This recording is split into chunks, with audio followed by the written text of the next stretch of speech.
is the security barrier we've built here. This horrible, horrendous, ugly, expensive, hideous thing along our border, but which has brought suicide bombings down from whatever it was to Baruch Hashem, touch wood, whatever you want to say in any language, to almost zero. And as I've said when I explain this thing abroad, and I've said it often, and I'm very sensitive to the word apartheid wall. I say, you can always take down a wall, you can never bring back a human life. And if I had a choice in life, I'd much rather put the money into health, education, defense, whatever, rather than this wall. But it has really been a security necessity until we work out how we're going to live with these people on the other side.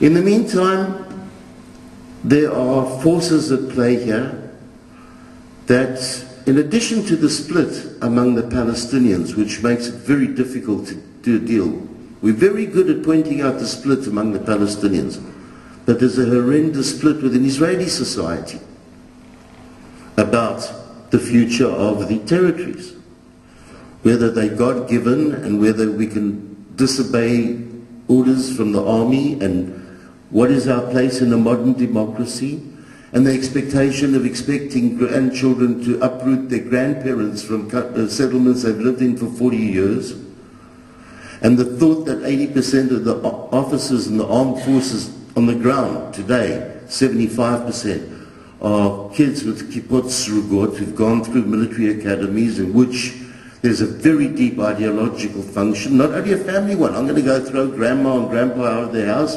Well, they've been there for 40 years. They didn't move there yesterday. And this isn't Gaza. This is Judah and Shimron.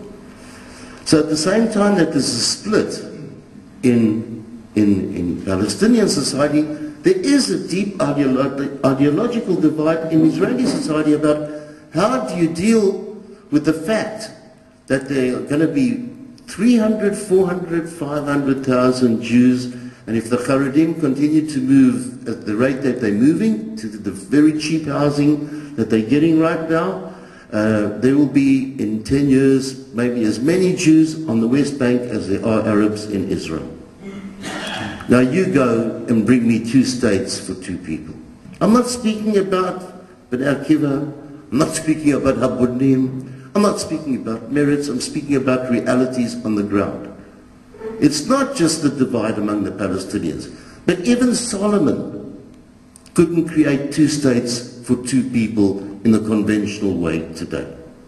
And therefore, Israel is now got a wall, and that wall is a monument to the failure of peace, no matter what the political framework that you're in.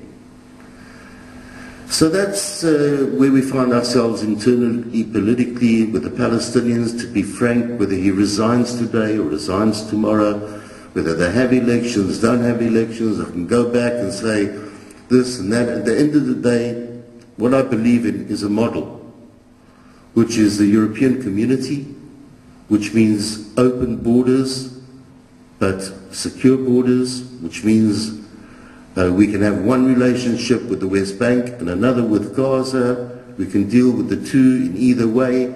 We have to deal with the problem, because as long as we don't deal with the problem, history doesn't stand still. It's becoming more and more and more irresolvable, which in the short term, may seem to Israel's advantage, but in the long term may cause civil war in this country. And the only time Israel's ever been defeated is when we fought among ourselves. The Romans could not break the walls of Jerusalem until the Pharisees burnt the wheat. And when you see what's going on now, just like with the Rabin assassination, and I'm not speaking to you politically now, the writing's on the wall.